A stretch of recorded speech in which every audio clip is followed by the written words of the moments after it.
Transdemic podcast. I am not wasting time at all for sure this week. We have a brand new edition of the Transdemic, a whole nother week of trans things in the news and in the media. But this week is more about us, myself, and Bentley. I just wanted to give a quick reintroduction to who we are. If you're just tuning into the Transdemic before we get into this podcast and this conversation today, I thought it was important that if you don't know who we are, that maybe you learn a little bit about who we are. My name is, this is a complicated question right off the jump. I am an artist and musician, as is Bentley. That's how we got to know each other, playing shows.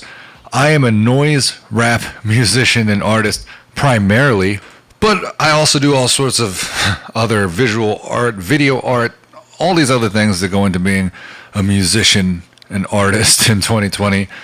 Festival organizer, cook, and we're opening a new food place, tacos, of course. New Era Tex-Mex, we call it. I do all sorts of things. And that's where I'm coming from. So K-Death would be the name, but my actual name, the name that I actually use, well, it's brand new. Because the name that I go by now is Kristen. It's Kris. That works the same way. Kris is something I always went by.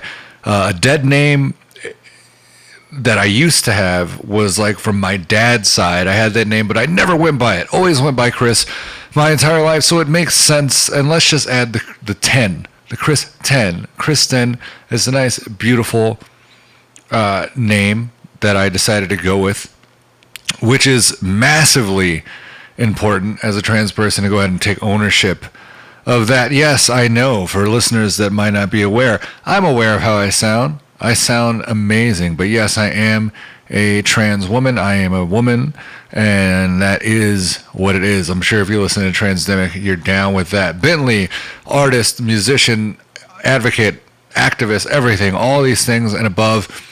He is also of the same wavelength. Bentley, what a great fucking name. And yeah, so we run this podcast called Transdemic, inspired by what it's like to live as a trans person, not only in 2020 in our current political climate, whatever, it is what it is, but also with the pandemic and the challenges and obstacles, all those things are created for trans people. And we just wanted a space to be able to advocate on behalf of trans people in terms of having another little niche that we can invite them into where they can feel like they can listen to a podcast and not have to deal with any tropes or rhetoric or these crazy things that happen when we listen to other podcasts. I know as a trans person, one of my biggest frustrations is listening to podcasts with people that aren't trans and having to deal with all the like knee-jerk moments of, cis heteronormativity or, all these buzzwords. You fill them in. You can hear them as I say them. And speaking of buzzwords, it's funny because we get so wrapped up, unfortunately or fortunately, as trans people, we are like political statements by just our pure existence. So, and now with everything as highlighted and spotlighted as it is, I always feel like there's a magnifying glass on my person, which is just brutal. And it works in an odd way sometimes to gaslight you in a weird way. Like, it depends on how you see all of it. But today was a great example of that. I'm going to get into our conversation with Bentley here in a minute. We always have Bentley on. Bentley is a side-by-side host with me of this podcast, and we will get to Bent in a minute here.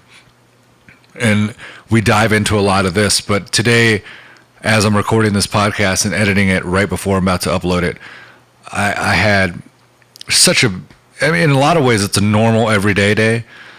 But in other ways, it was like one of those days where you realize just how real being trans can be because of the rhetoric and because of media and because of politics and social media and the way things are framed. Sometimes it feels like that becomes the reality. And like, it's easy, especially for people that aren't trans, to kind of see trans people and the trans plight and trans narratives in a certain way, in a certain light. And as a trans person, you kind of start to adopt that, especially if you're on social media too much, for yourself. And it kind of colors your days and your interactions with people in a lot of ways. But sometimes you have experiences that really make you realize how different the reality of being trans is versus these versions of it being in media. And I don't know if I'm saying that right. I feel like I'm not articulating that properly, but there is a very real reality as a trans person of dealing with things that people would call dysphoria, dealing with perception of what people see versus who we are, what people hear versus who we are, how we express ourselves versus what we're supposed to express ourselves like. And there's, that thing that it seems to be really hard to do, which is convince people that don't know about the trans experience that, yes, I am a woman, and that's who I am, and that's how I feel. Because describing it like feel or identify as doesn't necessarily do it justice. And I'm going to use today as a point as an example to illustrate that. I get misgendered a lot less than I used to, believe it or not. And that's been great. But it also highlights the moments when it does happen. Because you have to be aware of the times when it happens, not just because it's disrespectful and annoying, but also sometimes for your own safety and just to be mindful of what's going on around you when such things are happening. And today was one of those days where something so salacious and so brazen happened that I literally felt like I was under attack, like being attacked. And saying it like that feels like it's overreacting when I hear myself saying it, but it doesn't feel like I'm overreacting, if that makes sense. Typically, if I get misgendered, it's like just a knee-jerk frustration.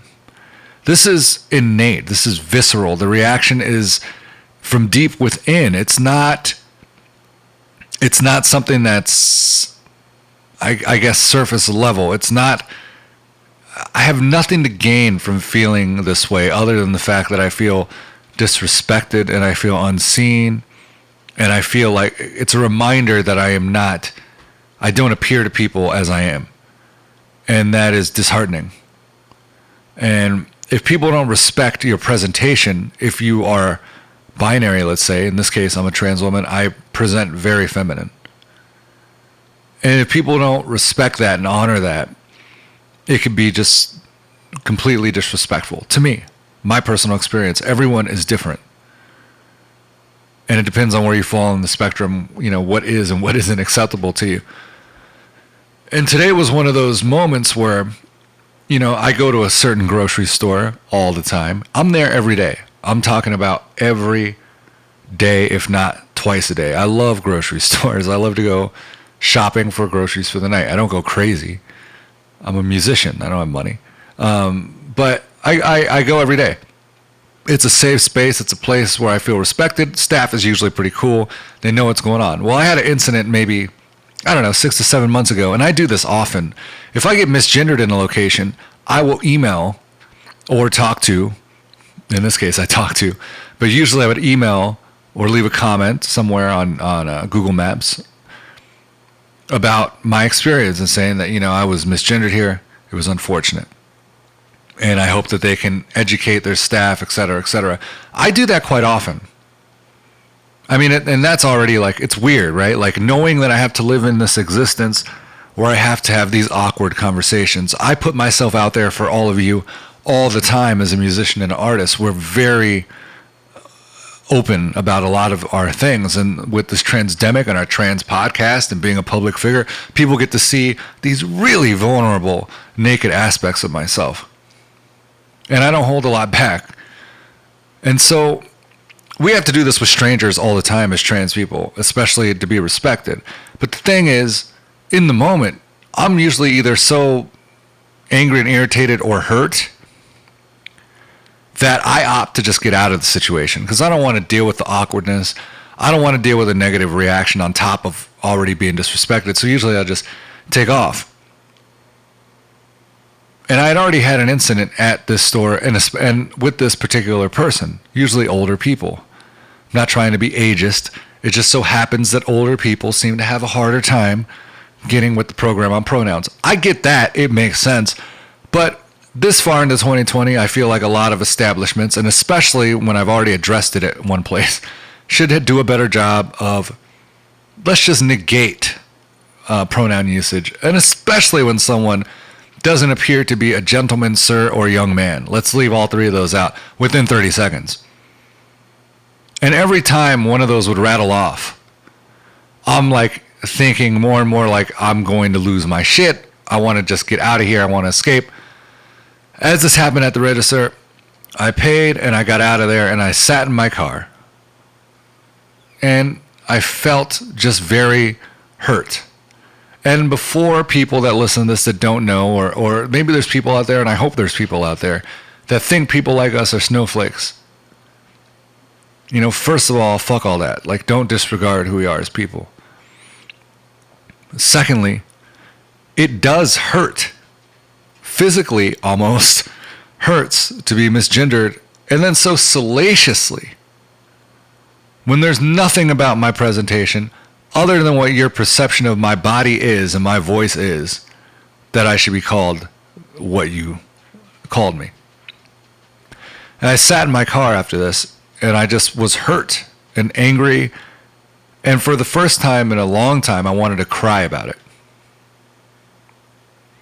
It affected me that much today. Not always, but today was so salacious. And so I sent the email right away to the human resources, but I was like, that's not enough. I feel like I either need to go in or I need to call. So I made a phone call to the manager while I was in the parking lot and let them know.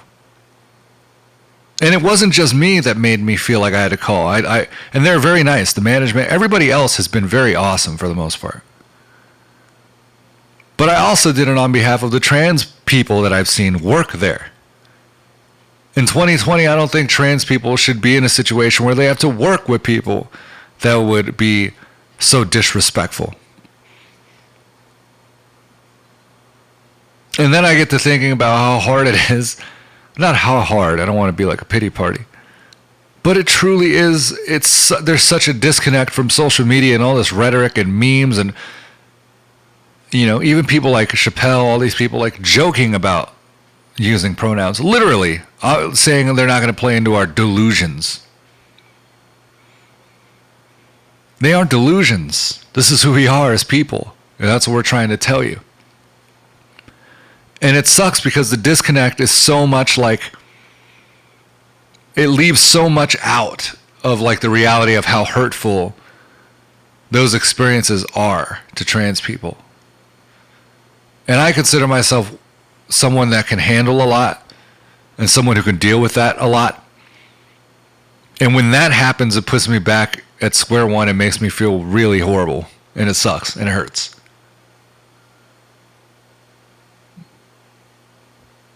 And I wish more people knew the reality of that. Because people are right. Being trans isn't about wearing a fucking costume. It's not about pretending to be anything you're not. It's about being who you are. And if there is somebody out there that pretends and blah, blah, you get the random case here and there, that's fine too. Who cares if people pretend to be somebody they're not?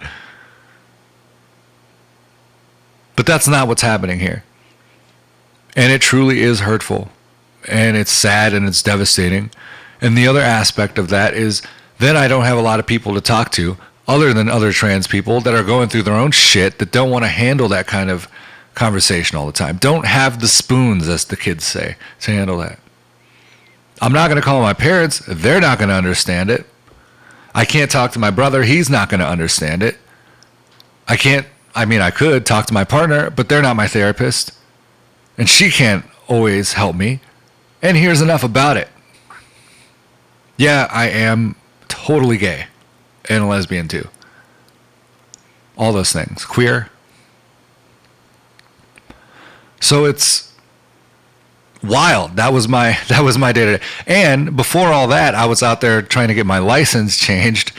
And we'll talk about that, so I'm not going to talk about it too much. And before that, even, I had a situation where I was at the drive-thru getting some food for a client of mine. Not that kind of client. I love sex work, but it's not that kind of client. Nowhere near as fun as that. But I was trying to get some food, and I got served at the speaker, but I got mammed at the window. So I'll take that.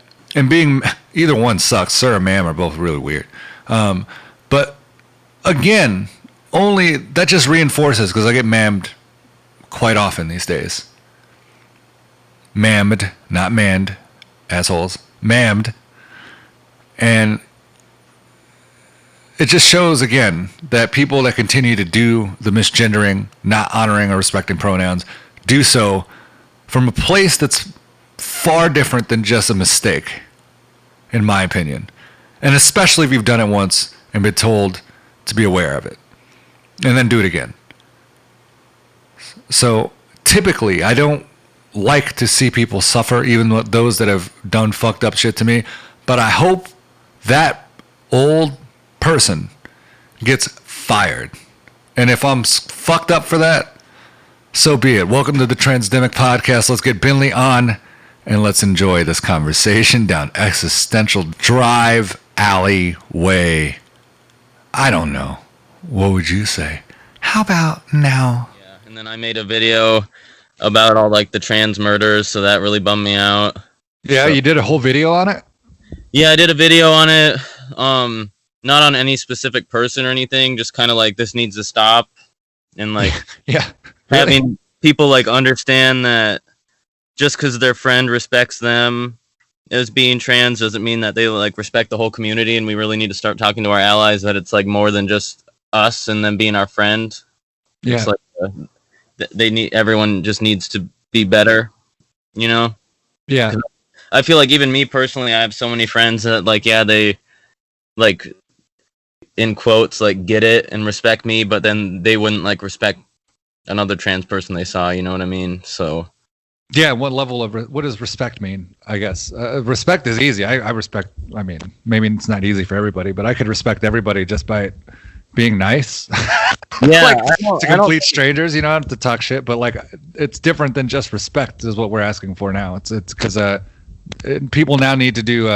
Unfortunately, they need to go out of their way to make other people or other trans people feel more than just respected. Yeah. They need to feel safe. Yes, exactly. Yeah, so I did a video about that, and then unfortunately, like really, it's still fucking with me today, even though I uploaded it yesterday. But I like found all the murders from this year, and then like put them at the end, like a picture of everyone and stuff, and it was just like emotionally just draining how fucking sad that is. Yeah, it's getting worse as the year ends. It seems like they're happening faster. Yeah, I know. Or more often. So fucking stupid. Yeah, it's so fucking stupid. It's so weird. So strange. I don't understand. I don't get it. I could even understand people not understanding, and I can understand people even hating on it. I can understand people being not cool with it. I don't know where it goes to like murder. Yeah, especially because we're like, for the most part, one of the most like shy, trying to not have conflict communities. You know what I mean? It's not like we're out trying to like start shit. Yeah, not at all. Not that I know of. Maybe there's some troublemaker trans people out there. Yeah, right. Who knows? But like as far as all my friends and stuff, it's very like we're just trying to not be bugged. Like leave us alone, you know? So all trans women in your list? Mostly I actually have bumped up from having one trans dude friend to like 6 now. So that's really cool. That's crazy. Yeah, but I feel like it is so different because a lot of trans dudes just go stealth. Yeah, I think they can't. A lot of them can't. If they can do that, that's awesome for them. If that's what they want. Yeah, as far as I know, most of the ones I know want that. And then I always think like, would I want that? But I mean, I couldn't anyways because everybody knows me from my band and stuff. So it's like, like there's literally no way I could. But I also don't think I want to, you know? Yeah, I feel the same way. I mean, not that I could, but I don't think I would want to because it's just part of who I am. Yeah, and it's good to someone needs to be a voice and try and like fix this shit. So. Yeah, we need more representation. It's, I don't know. And at some point in your life, if you are a trans person, you know, the odds are it's going to come up. You know, I feel like even if you're stealth forever, like I saw that Disclosure movie was the same thing where there were some older trans people in it that had gone stealth for most of their life, and they're confronting that at an older age and coming to terms with it. I feel like it always comes back to that because that's who you are. Like, no, regardless, you can go stealth and all that shit, but it doesn't change the fact that you're trans. Yeah, for sure. And like, I can't see that side because I personally don't want that, but like I can kind of see how. Yeah, I know. I mean, if you're on hormones and stuff, you still have to do your shot every week or your pills every day and stuff. So there's always going to be little like reminders. Yeah, reminders of just, and that's just like medical weird shit anyway. It's just like reminders of the fact that, oh, I'm taking these pills to make this body feel like this brain or whatever. And it's just ultimately, I don't know. It doesn't make a difference if you didn't have the pills or not. Yeah, exactly. And that's a hard place to get. I bet there's some trans people that would have a hard time confronting that and hearing that and dealing with it, which I respect and honor and validate. But yeah. I do think it's important to get to a place where you just see things for what they are. Yeah, exactly. And I worked out a lot of that with my therapist, but like she was kind of just like, this is your life as far as you know, this is your only one. And there's no point to like wallow, because I like wallowed for years, you know. She's like, there's no point to wallow forever because like you don't know if you get another life or anything. As far as everybody knows, this is your one shot and your one body, so like make it work, love what you got, and it's easier said than done. But it's really easier said than done because she was like, try to be okay with your chest until you get surgery and stuff, and it's like some things you just can't be okay with. Yeah, so, it's hard.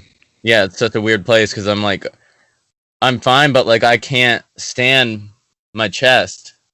So like no matter what, that's gonna be there until I had surgery. But yeah, not anymore. Yeah, right. I know.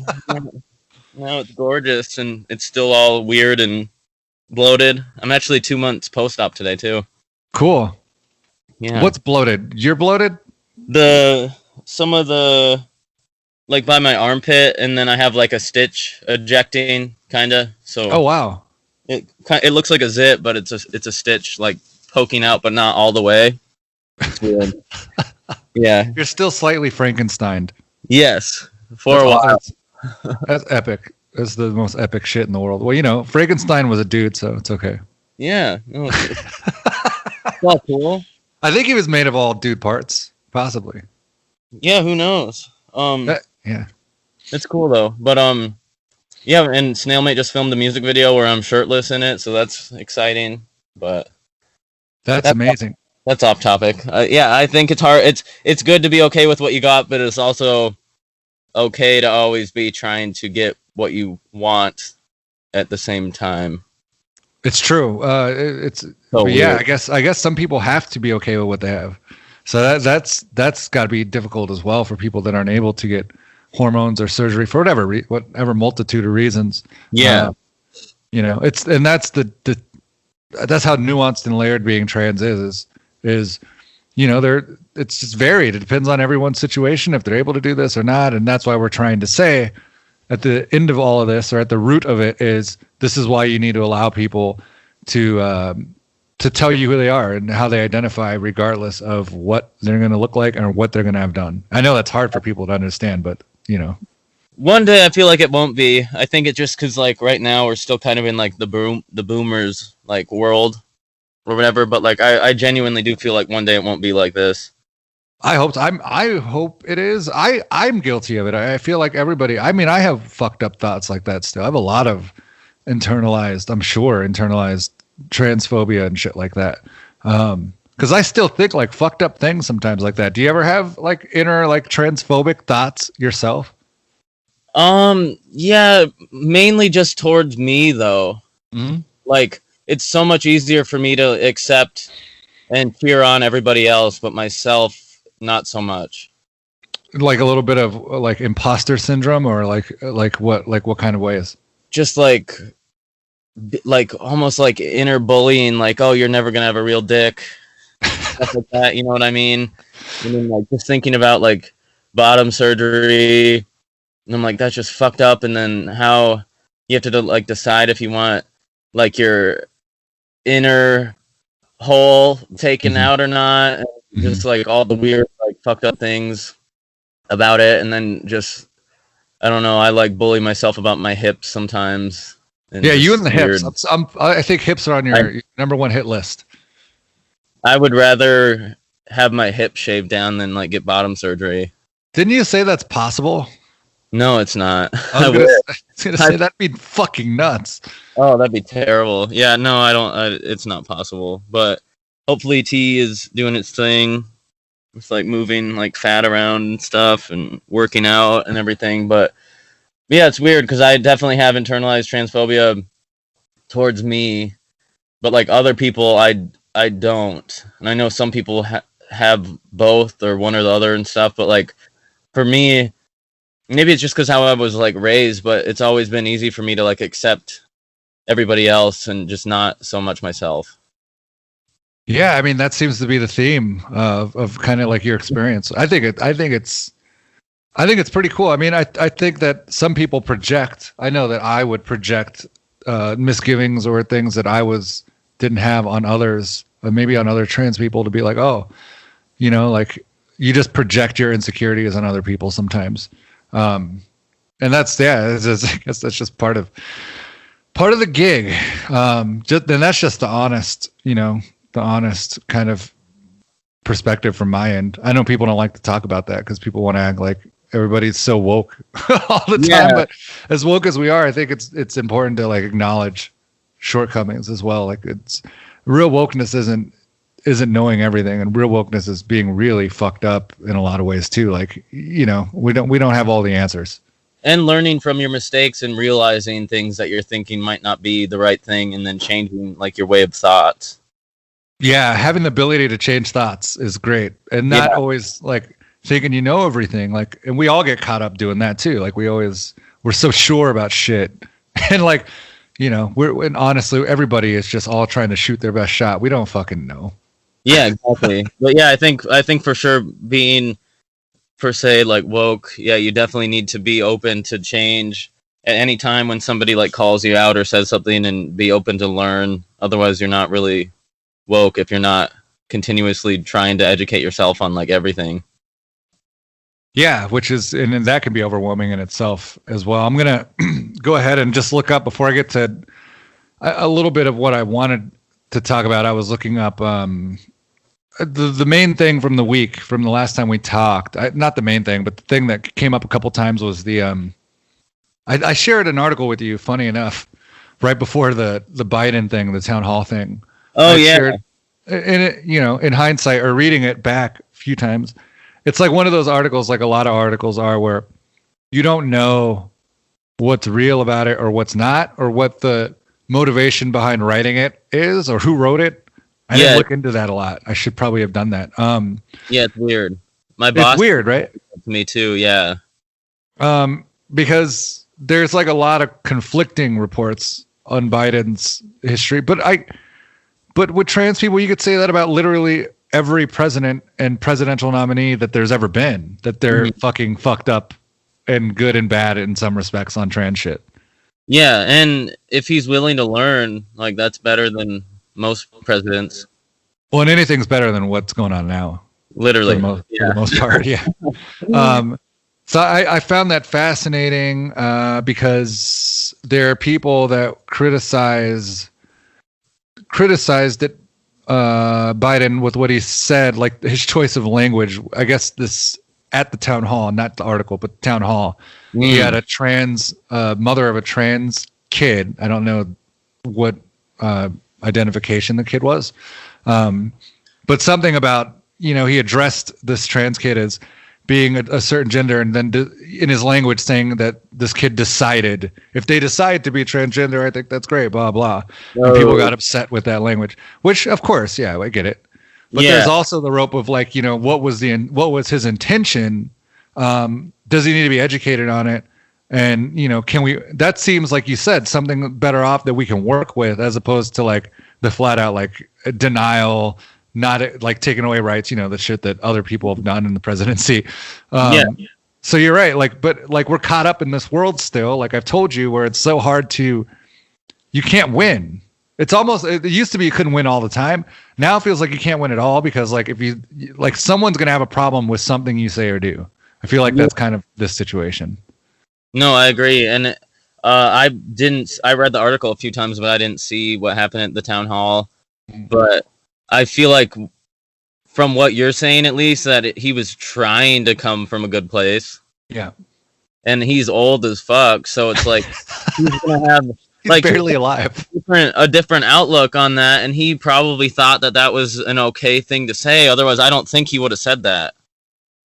Yeah, I think people's level of education overall in the mainstream, like population, is about probably what he would like there where he's at. Mm-hmm. People are we surround ourselves with others like you and myself and other people, and our feeds are filled with people that know kind of a little bit more. Yeah. But we don't realize that that's not the majority yet, like at all. Not at all. Yeah, we're in a tiny little bubble, which I love, but it's not. Most people don't talk or respect or keep people safe in that same way as our little bubbles do. But although I don't agree with what he said, I do understand that was probably coming from a good place. Yep, and I don't agree with it either. But this shows, and this is why I brought it up. It leads into kind of what my main shit this week, for lack of a better term, is for being trans and all that. What you said is the perfect lead-in. It illustrates a need for more still, and this is like duh to people listening probably, but it illustrates a need for more actual representation and like systemic change in representation. I've been trying to figure out the right wording, but foolproofs or like stop, like block it, like a trans blockers in the community, people that can like speak up when trans shit comes out on behalf of trans people. Like I wish there was somebody like a network of trans people when a trans issue came up could intervene right away and like guide and help filter the conversation no matter where it's at in the world, anytime, any minute, but especially in media, and especially in our government and the way that things are handled. Like we'll talk about in a minute here with name changes, with medical field. Like there needs to be people like there all the time, like trans representation all the time to speak up for us when we have to engage with these systems. Oh, totally. That's funny. I just pictured like me in like a whack-a-mole game and someone says something and I like pop up and I'm like, actually. Exactly. Yeah, I totally agree. Luckily, from what I've heard, and I watch some like medical YouTubers for fun, just because I don't know. I like YouTube because it's like real people.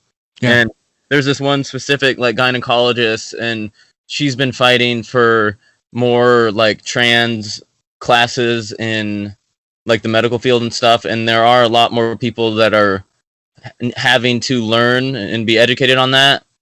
And I think that's really cool that that's starting to happen slowly, at least. Yeah. Yeah, you're right. And I think you're right. Like it is happening slowly. And then again, with the mix of the bubble that we're in that we've talked about, and then this stuff happening slowly, as a trans person, when you have to engage with the real world, you're kind of like, you're confronted really quickly with like the disconnect of like some legislation going on and like the changes happening in the medical field, like on forms, or the ability to change your gender on a driver's license. That stuff has started to be enlisted, and we're taking advantage of that. But there's still that disconnect between the people offering the services sometimes, or the people that are representing these systems, not engaging with the public, the trans public, in the appropriate way. So there's still that disconnect of like, you're going to have to deal with the static before you can take advantage of this progressive legislation, the system behind it. It's weird. Yeah. And they're almost kind of like, well, legally we have to do this now. But like some of them don't see it as like a thing that needs to be done. They're like, well, they're making us do this. Yeah, exactly. You get that vibe too from them, from some people. Yeah. And that's informed by like ignorance, being naive. And then I think it's also informed by like their cultures and religions and all these things that trans shit tends to buck up against. It makes it very difficult and very tricky if we're not going to start really coming down. Unfortunately, I don't like that term, but like we have to be really just forthright and like fucking all about the fact that trans shit will trump any of that, and that's a horrible term to use, Trump, but trans stuff will the trans identities take precedence before how you're going to react or respond to somebody based on your beliefs. Like trans people take precedence in that. Yeah. And it's just like all these like made up beliefs or like religious things, it's like there's no proof like in the Bible or anything, if you're going to go that route, that even says any of this stuff. So like people saying it's like their religious belief, it's like, where though? Like it's not in there. Yeah. It's definitely not in there that you have to be an asshole to somebody out there. Right? It actually says the opposite, that you're supposed to be nice and love everybody and give what you can afford to give and like help and all that shit. But yeah, I can't on that. It's funny, and that's what I've been experiencing and like being really, I don't know, like weird. It just sucks because there's so much emotional energy and I guess I maybe for lack of a better term, trauma that is going on with just trying to get everything right. Like if I have to get a name change, that's fine. I can put in the paperwork. The court people were fucking awesome and it was great and they were all respectful. Everything's great. But then, you know, with the pandemic and everything, you know, you have to then get your ID updated. That's like the first thing. It's ID and Social Security, right? Like usually, I don't know what you did first, but those are like the most important things after a name change, wouldn't you say? Yeah, in Arizona, you can't change anything until your Social Security is changed. Yeah, that's the first thing you got to do. And so Social Security doesn't have like an office. Well, they have an office, but I can't go there. So because of the pandemic. Yeah. So you got to mail shit, right? And that's like, you know, and it's government things already. So it's already completely just bullshit and takes forever. So you have to mail that in, and then so you mail that in, and then who knows when that happens. And then in the meantime, your name is legally changed, but you don't yet. Now you have your name change document, like your court document, that you have to get certified copies of, which cost a lot of money. Well, I mean, because you need a couple of them because you're sending these out to places to get your name changed. So you want a couple of them on hand. And of course, it adds up. Each one. What's that? And of course, they make you pay for each one. Yeah, exactly. Which is stupid for fucking paper and for somebody to sign it and stamp it with the little thing or whatever. Yeah. Ridiculous. Anyway, so they have you do that, and then you're just stuck with like this awkward shit, like this dead name and this paper and an ID, and then you have to like, if you have to use your legal name at any time, which of course, as all that happened, I had to walk into like, I had to get a corona test, which I haven't got results back for, but I feel fine. I had to get it because I work, again, it's another stupid thing. I work with kids. I can't afford not to work with kids. I'm self-contractor. I don't have like a company that will pay me like, you know, for all these things. Yeah. So I just got tested because this kid ended up with the Rona, and that was 12 days ago since I worked with him. So I got like 2 days on my clock here. I'm like looking every day, like, oh, I feel fine. But who knows? Like, because I work with other kids and they go out and do shit with their parents. So it's like, you never really know in this field when you're exposed to shit. Like, even if I took care of everything, I'm still caretaking. Like, I'm all up in it. So I had to do that. And so I had to go to the fucking little drive-in test and give him my name. And so I gave him my name, and then you get up to the, like where they swab you and like you drive up to it. And of course the lady, like, again, this happened. This is the whole fucking reason. One of the main reasons I changed my name is because Kris was so ambiguous. It could be either one, which was great in some ways, but in others, like, you know, there's definite like male spellings of Kris, quote unquote. And this is also stupid. This is all dumb and gendered, but you know, like they spell, and so like that's why I was like, all right, fuck this name. And so I went with Kristen, so that wouldn't be like a fucking issue. And so I told them my name on the phone, and then they get the little printout thing, and then they have it spelled as Christian. Oh my god. So again, that, and knowing, being a trans person, like, again, this person just made an assumption, Yeah. and that is like even more infuriating than just getting it wrong. Oh, especially, yeah, an assumption, and you just like got it legally changed on top of that, and it's just like, why wouldn't you ask if you weren't sure? Yeah, yeah. And so then I had to, go through that. I had him change it, like, right. I was like, no, that's completely wrong. And but it just showed again, like, the shit that, no matter, and so all that bureaucracy, and I still have to get everything changed, and who knows when the Social Security thing will come in. So it's going to take time. And then the DMV was backed up until December. I was able to get an appointment for tomorrow, so we'll see how that goes, because I sent the Social Security shit out. They were saying that I only needed the Social Security if I was getting a real ID. I don't know if you guys have those in AZ. Real IDs, enhanced IDs, and regular driver's licenses. We have like the travel ID that has like a weird watermark or something that proves that you're like human. I don't know what it does. It's like a different, you're human. Yeah, it's like a different thing where you can't fly without it now, like even in the United States. Yeah. Yeah. Like, so here they have distinctions. So you can have a driver's license, or you can have one that's like the next rung of that, which is the enhanced one, which is what I have. And then the real ID is the one that is which acts as a passport kind of thing that you can use for like everything, flying and all that shit. And then that was the one that they said I needed the Social Security first. Oh, weird. So I don't know how any of this fucking works. So I mean, I'll go there tomorrow and I'll find out. Yeah, but even then, if it's Social Security needed and all that, who knows when that comes in? The other appointment I have is in December, so that's probably going to be what I'm looking at. You already mailed the Social Security though? Yeah, I already mailed. It's all that form is. They should have it. Because if they have it, it's in the system way before you get your card back in the mail. Oh, cool. At least here, after 3 days, I was able to go to the DMV, and then I didn't get my social card until a couple weeks after, but it was already like in their computer system. Oh, cool. I guess I'll find out. So hopefully it's the same there. But yeah, it was weird because I was like, why did I have to do this first and then wait? But know that you don't have to wait to like get the physical card. Okay, that's cool. Well, that's I did not know that. But again, with everything backed up, because it's a different point in time as when you did it. Yeah. And so we'll see. Either way, it doesn't matter. I'm anticipating this is going to be a long drawn out thing. So I'm definitely not like, oh, tomorrow I'll have it. But it just reminds you, it's just reinforcing. And like, as all that shit happens, you have to deal with like, it's just embarrassing. Like I still have a lot of shit to unpack. Just being myself as being like embarrassing or awkward still. Like I feel like that all the time, just being myself.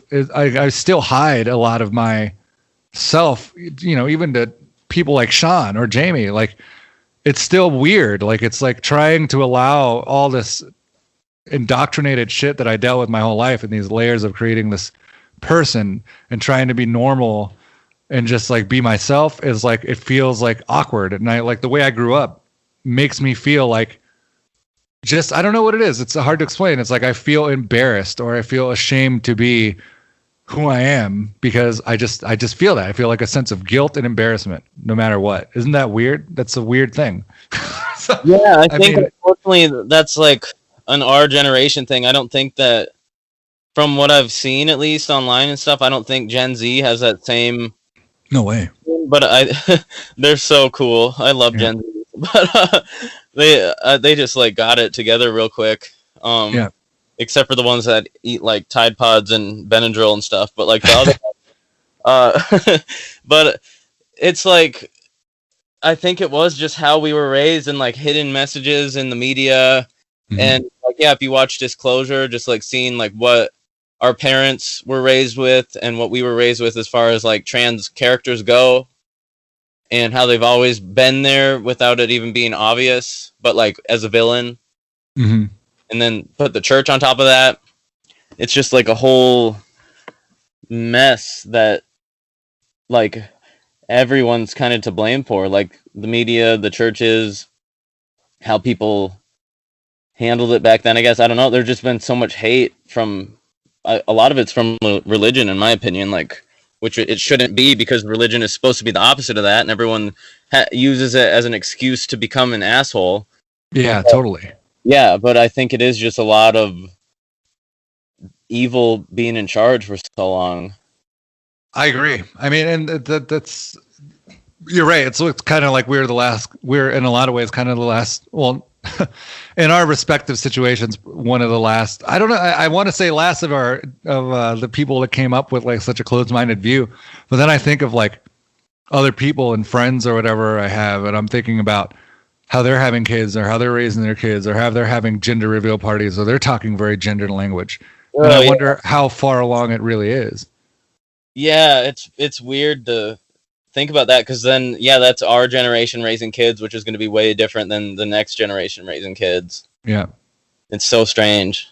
It is weird. And you know, some of the people that you know that are younger, I think for kids that are younger, they have a better chance, and there might be a likelihood of having more people like the ones we might have on the show next week. Mm-hmm. But like you have more people that are raised with a better awareness, but I think you still have a bunch of people raised exactly as we were or worse. Yeah, and right now it's definitely, there's a big chunk that is worse. Yeah. At least being shined through, and our president's kind of making it seem okay. Mm-hmm. Mm-hmm. So that was pretty much all I had because I've just been something as simple as having to deal with all that name change shit ends up manifesting itself emotionally in all these ways that you don't think are connected, but you start to have these days where you might be more dysphoric than you were another day, and you could trace it back to like these situations you have to deal with, and like, oh, like people just assumed this gender on the phone, which we're all, I fucking know. I know what I fucking sound like, but like, it's still like, you that all gets messed up in your brain, and like it starts to traumatize you and flips you out as a trans person. And that's just the emotional baggage you have to start at square one. Then you have to like deal with like the reality of your life, like going to work and dealing with like, it's a lot. Yeah, it's weird. And it's funny. The other day, I don't remember who I had to call, a doctor or something. I don't know what it was, but they said "sir" on the phone, which to me, nice. Oh, that's great. But then I was like, kind of pissed off. I was like, why'd you assume? Like, time. So like, you almost can't win. See, I'm so defensive over like all my other friends that can't get that luxury on the phone that I couldn't even really enjoy it. I was like pissed off for everybody. Yeah. Well, there's the next one too, where you do get gender the right way, and then you're just like, oh, this person is just trying to appease me. Right? Yeah. There's no way. There's no winning. Like, you're just like, okay, you're only doing that because clearly you can tell who I am, and I'm giving you enough signals, and you're like an ally, and you're just like showboating it. Like, fuck this. Yeah. There's no winning. It's crazy. You can't. Like, it's crazy. It's we know too much. We know too much, and it's fucking us up. Like, even us, it's part of like what's going on with everything. It's I don't know. It's a spiral of craziness, and here we go again down our long hallway of existential dread that has that just is soaked this podcast, which is great because there's no other place to be as a trans person than constantly in that loop, because I think we all are forever. Yeah, it's weird. It's so weird. I hope one day it's like better for everybody, and like as positive as I can be. There's still days where it's hard, and to not admit that, I think would be like hurting everybody, because I feel like everybody should be able to vent and speak with each other, and like it may seem like I have it all going, but like there's still days where I put on like 10 shirts and my hips look too big, and it just like a spiral, Yeah. And that it's a good, I mean, it's a great example of what I said too. It's like, we can get the things done, but I don't think it ever goes away. Yeah. Which unless we really work on ourselves, I guess mental health wise, it can. I think it can get better. I think there is a way. I think there just needs to be, you have to be strong. You have to mentally be very, very tough. And if you're not in that position, I hope that you can get, like, people can get there one day, because it's not something you should be. Nobody should feel pressure to have to feel stronger. Some people just can't be, and that's totally okay too. No, it's totally okay. And like, my therapist really helped me, but still, the thing for me right now is most people that I don't know gender me correctly because I'm wearing a mask out in public and my voice is like deeper and stuff, and with the mask you can't see like my baby face, and, like lack of hair, but all my friends that have known me for like 10 plus years are still having just the hardest time with saying he. Yeah. It just like, when is it, like, what is going to make that end? You know what I mean? And they don't do it to be mean or anything. They're always like, oh shit, sorry. And it's like, what else do I have to do? Yeah, it's not on you. It's not your fault. It's not on me. And it's like, I don't want to be mad at them, but it's like, how can you be so chill and like not care that I'm transitioning and stuff and still be like, they still treat me the same, but they just cannot get the pronouns right. And it's like, gosh, and I bet you feel a little apprehensive to say things too, because people get so defensive. Yeah, it's weird. It's really, I'm in a weird spot right now. Like, someone yesterday called me like a cat mom, and then they were like, oh, just like, oh man, you know what I mean? It's just like never ending stuff like that, where I'll be in a good mood and my therapist has helped so much, and then people come in that I've known for years and they like apparently don't recognize any changes in my like attitude or physical appearance or anything, and just are right back on the she train. That's crazy to me. I mean, that's weird. Crazy to part of me and totally expected on the other part of me. Right? And like none of them are doing it to be mean. It's just like what's going to have to happen? You know, they're like, sorry. Yeah, they just need to do a better job. I think they just need to be, again, you need somebody there to call them out. Because again, if it was like me, like it's hard being the person that's happening to. For some reason, it's hard to like say something in the moment. Yeah, because you don't want to, you already feel awkward and like death inside. So then to bring that out and make everybody feel weird, it's like, ugh. Yeah, I feel guilt. I mentioned this before a lot. Like I feel guilt. I feel a lot of guiltiness around it. Like I'm making people, and this is fucked up. Like this is total gaslighting shit. Like I feel like I'm making people have to like, in their head, feed some delusion. Like in their mind. Yeah. Because I understand how hard it was for me to accept myself. I can't imagine that somebody off the street has no idea about anything is going to really see me as who I am. Yeah, especially because of how long it takes, like internally. And then for someone to have, like, they can understand and respect it and be an ally, but they will never actually know what it's like. Yeah. You know? Just like I would never say I can relate to you or like a non-binary person or something. Like I have no idea what y'all are going through. I can do anything I can to help, but like at the end of the day, I only know what it's like to be me and like my struggles. And like for me to say that and not even be able to understand exactly what like you go through, how can someone that just identifies with their assigned gender at birth, how can they understand? Yeah, with no reference. Most likely no references, no people that they've known. And we live in a world of influencer culture, etc., unfortunately, where the people with the loudest voices tend to shape the way that people think of marginalized groups. And that's problematic as fuck because not everybody's experience is the same, like you just mentioned, and it's not fair to put everybody up to those expectations of some random fucking person that's in that's why they rattle off those names like a Caitlyn Jenner, whoever it is. But like, wow, how different can a Caitlyn Jenner's life and perspective be than like mine? Like, how does that person represent me? Yeah, barely. Like, not really. She's conservative as fuck. Like, yeah, I guess the only, we have some tie-ins. Like, we're both athletic. She was a fucking ridiculous athlete, but and yeah, I mean, there's similarities. We could probably relate and have a great conversation, but once it comes to that conservative shit and everything, it's just a totally different world. Yeah, because you could relate and have a good conversation, but then she would think that your relationship, because you're with a girl, isn't valid because she doesn't think that like gays should get married and stuff. That's real weird too. Isn't that weird? Like, how upsetting. That's so weird. Well, and then the fact that I don't want to get on Caitlyn Jenner too much, but just it's a totally different world. Like you built your life on like really, this world of capitalism and being really wealthy. Because the thing I like about Caitlyn Jenner is at least she earned the shit. Like, and not saying that none of them, the other people in the family didn't, but there were circumstances that were different. But yeah, like you manipulated and used the system to your advantage when you could, and like you shouldn't be really in debt to a lot of the people that you represent, quote, and have represented your whole life, but represent visibly now. Like, I think she owes, in a weird way, I don't feel like people owe anybody anything, but I feel like if anybody owes anything to anybody, it would be somebody that built their world on this privileged place. Like, it's a weird. Caitlyn's an interesting case. Very, very interesting. That's wild. I'm going to end the podcast on that.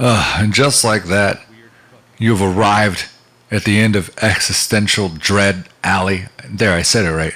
It's Halloween time. Enjoy yourself. Be safe. Don't mind the snow if you're in Minnesota.